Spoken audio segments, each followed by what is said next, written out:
My name is Amol Nirgudkar. I'm the CEO of Patient Prism. And I have with me here my good friend, CPA, Brent Saunier from Profi CPAs. They're a dental CPA firm based in Atlanta, but they serve dentists and group practices all over the country. You guys been about 20 years, right? 20 years in operations. You guys specialize, obviously, with dental offices and accounting, tax services, bank loan assistance, as well as business valuations. Welcome, Brent. Thank you, Amol. I really appreciate the opportunity to present with you. And yeah, as you said, I've been in the industry for about 22 years, working with solo practitioners through emerging DSOs, and just happy to be here and offer our service and knowledge to anyone out there. Well, we are living in unprecedented times. This coronavirus crisis has hit us from nowhere. And all of a sudden, every business, not just dental offices, are faced with some really important financial decisions that they have to make now in order for their practices to survive and eventually come out of this crisis with the least amount of damage possible, and then continue on. And so as a dental CPA, I wanted to invite you because the conversation, there's no more water coolers because everybody's home. The conversation at the kitchen tables today with all the dentists especially is that what do we do to survive? How do we cut costs? How do we increase cash flow? So those are really important conversations, and the CPAs, and I've been one for a while, and CPAs are objective when they can give advice, and people trust them to give them the right advice at the right time. And this is the time when dentists need advice. So I'm going to go right. I'm sure you're busy right now, so thank you for taking the time to do this. Many of your clients are calling you about many things. The first question I have for you right off the bat as a CPA is, what piece of advice can you give are you giving your clients now, or would you give a dentist right now? So I think that's could be a very long answer, but really it's about helping our dentists and business owners first understand where their baseline is. So, as a CPA yourself, we always preach that you need to know your numbers and know your business. Sure. Well, now it's really time to know your business. And the first step in attacking this challenge is understanding where do you sit today, so you can then take that information and forecast it out to figure out or predict what the impact will be to you on your bottom line, not only as a business, but also to you personally as a business owner. So baseline as in pre-COVID baseline, right? Correct. So you talk about understanding your baseline. What do you mean by that? So really the first step in addressing this challenge is determining where your financial position pre-COVID-19. So gathering your balance sheet, your profit and loss statement to determine your reporting results and your financial position as of that point in time, and using that data to take it forward. Right, and a lot of dental practices, if you don't have your books done, it's probably a good idea to get the information to your CPAs right away, and get your books caught up till at least February and maybe March. March is ending next week, because a lot of clients of CPA firms, they'll sometimes use this year-to-year approach where we're going to bring everything to you in March, and you can produce a tax return to us in April or March 15th, whatever that the date is. So getting the books done is probably a good priority, right? Right, and I know we'll talk about the stimulus package next week, but this is an important point. So right now, even with the disaster loans that are available, they are requiring 2019 tax returns. So there is the potential that some of you who would need the assistance may be unable to get it because you don't have your data current and accurate. And that's one thing that we've always stressed to our clients, is that you have to have your numbers accurate and available at all times. So let's say you got your P&L ready pre-COVID-19, and what's the next step? What do you look at the P&L? What do you do? So really the first step, I think, is number one, determining your cash position. So pre-COVID-19, what is your available cash and resources? then going to the profit and loss to determine, based on my prior activity, what expenses can I potentially reduce? How can I streamline and reduce as many expenses as possible? And looking at your burn rate of cash over the next, 3 to 6 months. And there's a lot of people out there that have been saying, expect this to last 30 days. I personally have been stressing to my clients, we need to plan for 60 to 90 days. Plan for the worst, hope for the best. Right. And so once you can identify areas, I guess, look at your fixed and your variable cost and figure out, obviously the variable cost will go down because you're not using as much supplies or whatever that might be. That's automatic. But obviously you're going to have some fixed overhead in terms of your team members as well as other things, that rent and mortgage payments and so forth. Yeah. So you're saying that just, and one of the, I read a article you did, you said, calculate all that stuff in a table and I guess go line by line. You really do. I mean, look, we're not practicing dentistry right now. Now is the time to work on your business. So Right. literally line by line, I'd encourage you, whoever your advisor is, work with them. That is why you have advisors, to help you get through this. You're not alone in it. And we're all happy to help regardless of who your advisor is. There's a lot of confusion right now around the new law that's being passed regarding some payroll tax credits. The regulations are not out, I'm assuming, from the IRS with respect to who qualifies, what do you need. Is there any more clarity from the government as far as, here you are, you might have to pay employees, and the last act with Families First, I believe, where you had an opportunity to pay your employees if they were sick or they were caring for a child, and then be able to take credits against your payroll taxes. Right. So as of right now, most people refer to it as the bill is still on the hill. So right now it has not been finalized, although we're fortunate to have good centers of influence and able to get some data. And as of this morning, the word is that the 30-day enforcement on the Families First Coronavirus Act related to the FMLA and the paid sick leave, there's a 30-day stay of enforcement. So originally there was this April 1st or April 2nd looming deadline. Right. So that has been relaxed, and there is some guidance on the payroll tax credits. Essentially, the key point is that there will be some form of credit, but there is no clarity on how much of your team expenses will qualify to offset the payroll taxes. So we're still waiting on some more guidance from legislation. And in phase 3 of that, we're expecting a lot of clarity. So as part of, obviously, in terms of next step, as you're trying to figure out how to reduce your expenses, obviously, your team constitutes probably 40-50% of your overhead, right? The payroll. And you need to know now, because obviously you're going to have to start paying payroll. And if you decide to keep your team, whatever core team is, it's a little unnerving to not know if you spend the cash, will you get part of it back? So I'm sorry, go ahead, Amol. no, I think that's so what are you recommending in terms of, like, what should people do in terms of retaining employees, or just say, hey, we're gonna furlough or lay you off, and then just apply for unemployment. If this figures it out, we'll hire you back. What's the conversation around that? So, obviously there's many different opinions out there, and what I'm going to express is my opinion.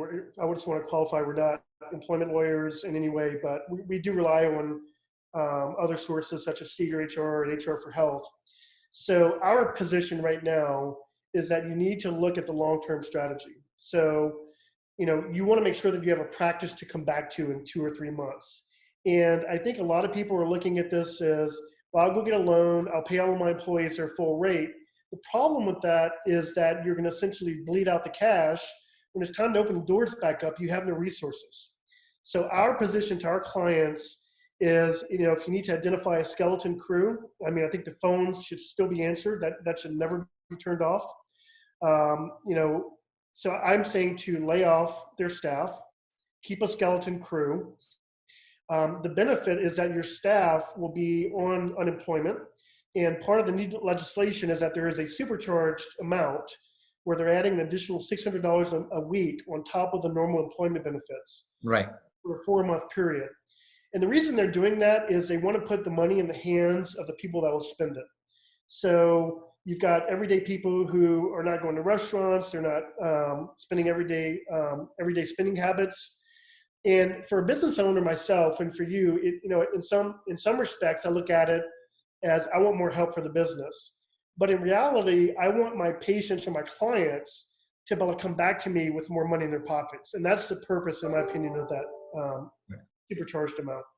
So payroll is one way of decreasing expenses. What other ways do you think we could reduce some fixed costs? So obviously, I think that people should reach out to their landlords, look to see if there are any concessions that they can offer. You need to look at your current inventory, turn off any auto billings for supply orders, kind of convert to the just-in-time inventory method. I know that's difficult with the mask. You really need to analyze every single expense on your P&L and see if there's any deferments that any of your vendors can work with you on. So rent, mortgage, a lot of the big banks have already offered a three-month deferment. That's probably the biggest expense is rent and your loan obligations. Right, after your payroll, obviously. Correct. What do you think about any other sources? Obviously, you've got to collect your AR. We know that, right? We reduce your expenses. Any other ways to get cash now? What are some of the ways to get more cash injected into the business?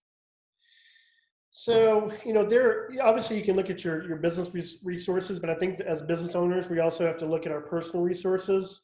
So, obviously lines of credit from your banks. If you haven't contacted them already, you need to contact them to either get an emergency increase in your line of credit or establish one from scratch. Part of the new legislation, they're allowing you to pull out money, $100,000 out of your personal retirement account without any penalties. I would use that as a last resort, just because you're still going to pay tax on it, pulling it out. Right. But that is an option. And then the whole new SBA loans, there's really two pieces to it. The traditional SBA loan and what they're calling the small business interruption loan. And that's the one that potentially has some forgiveness to it. But again, there is a great deal of guidance that still has to be delivered to determine who will be eligible for it. And here's the thing, right? I mean, the 401k is such a double whammy. I mean, I hear the 10% penalty is going to be waived. If you take the money, you'll still have to pay the tax, Right. but then the stock market's down 25%. So you're gonna your $100,000 of 401k is now 75,000, Right. and now you take. I mean, so it's obviously has to be the absolute last resort. Are you recommending that people borrow against their 401k if the plan document allows that? Absolutely. So most plans will allow for up to a $50,000 loan, capped at a maximum of 50% of your balance. So one thing I would tell you is go to your plan documents to determine if you have that eligibility. If you do not, you could also amend the documents to allow for it. So I would encourage you to talk to your TPA or advisor on that. Yeah, and if you don't have a third-party administrator, and you have just a 401k through Vanguard or Fidelity, usually those are very prototype type plans, and there's not a lot of flexibility. So it might be worth it to even engage a third-party administrator locally to kind of draw up an amended document that will allow maybe loans to even loans to participants, right? That if they have participants. Right. And I think this is a really challenging time where business owners have the opportunity to truly look at their practice from the ground up and really determine, are there any aspects of it that you would change if you had the opportunity to? It's a chance to hit the reset button. Sure. So, there's two schools of thought, and you're a CPA as well. Some people want to get it done with professional help and do it the right way. Some people want to go the other route and get the lowest cost. Now is a time when the value of an advisor is invaluable, in my opinion. you have somebody to guide you through it and help you, so you're not making your decisions based on a Google search. So lean on your advisors. And sometimes what happens in times of crises, we tend to listen to obviously the people. I mean, dentists will talk to other dentists, CPAs will talk to other CPAs, and sometimes having somebody who is a little bit disconnected from your what you do every day, and to give you objective advice is I remember in the 2007 and 8 crisis and 9. um, I was there on the ground talking to our clients about, hey, let's take emotion out of this, because I understand that you may be losing your house or you may be losing your building. Let's take emotion out of it and let's figure out some good strategies to preserve our capital. And the idea obviously was to how do we preserve the most amount of cash in the current time so we can ride the storm. Correct. Absolutely, I agree. Um, what else? I mean, I think what are you seeing in terms of it's obviously hitting them. Revenue is down.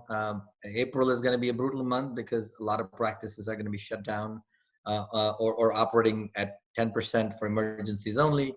And then you have your 401k is going down, so it's quite a bit of toll on practices, and so in terms of um, the tax deadlines have been extended, right? Yeah, so the April 15th filing for tax filings have been extended to July 15th, as well as the 2020 first quarter estimated tax payment is been extended to July 15th. However, one caveat, the second quarter 2020 payment, which is due June 15th, has not been extended as of yet. Okay. Well, they will probably do that, right? I think it's just a matter of the IRS couldn't get to it at this time. Right. Um, And now, funding of IRAs has also been extended as well. So it's no longer the April 15th deadline. so as far as required minimum distributions, if you're over 70 and a half, has that, I hear that might be suspended for 2020. That's correct. That is the information we're getting. It's been suspended for 2020. Interesting. So in terms of just survival today, if I were to summarize what you said today, is that get your books in order. That's number one. Right? You got to get a baseline done. See where you are, but your balance sheet will tell you what your cash position is and how much you have. Your P&L will tell you what your expenses have been historically. And that way you can go line by line and try to see what you can cut.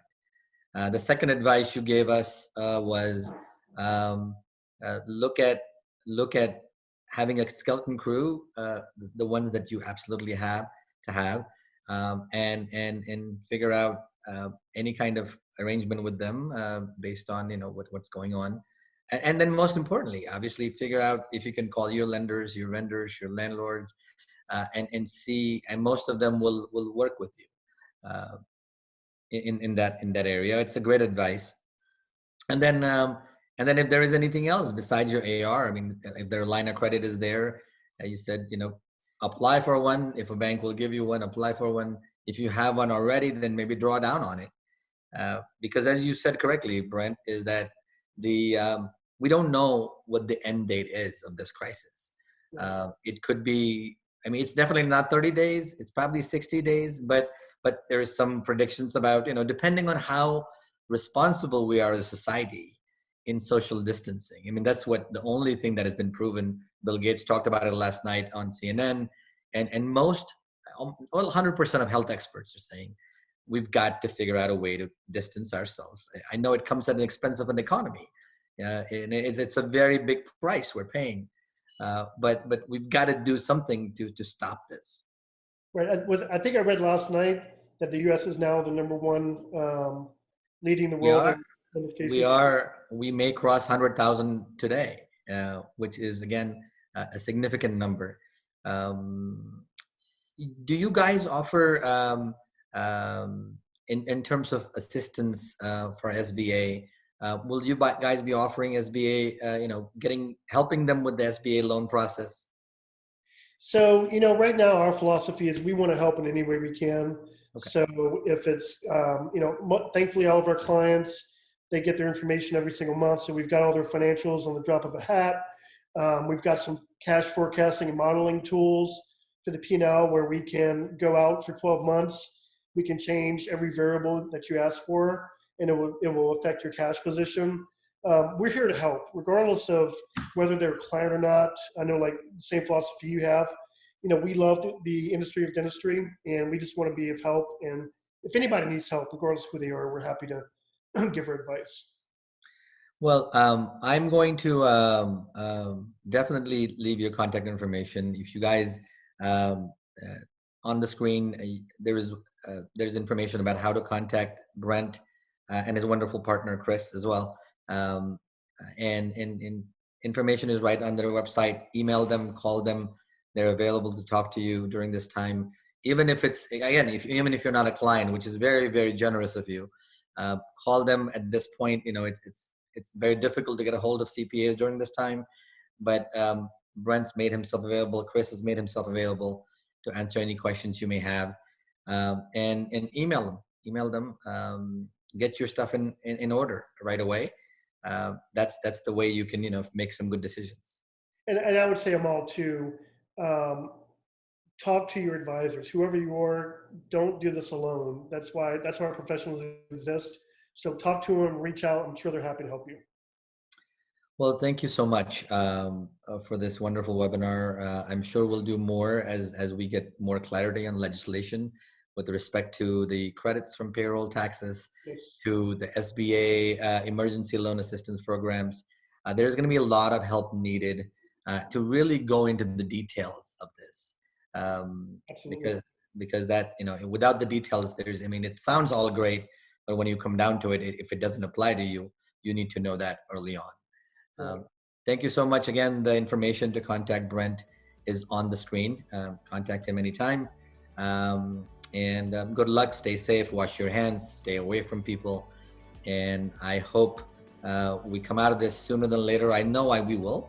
And the industry is an amazing industry, and it's going to come back. So thank you again, Brent.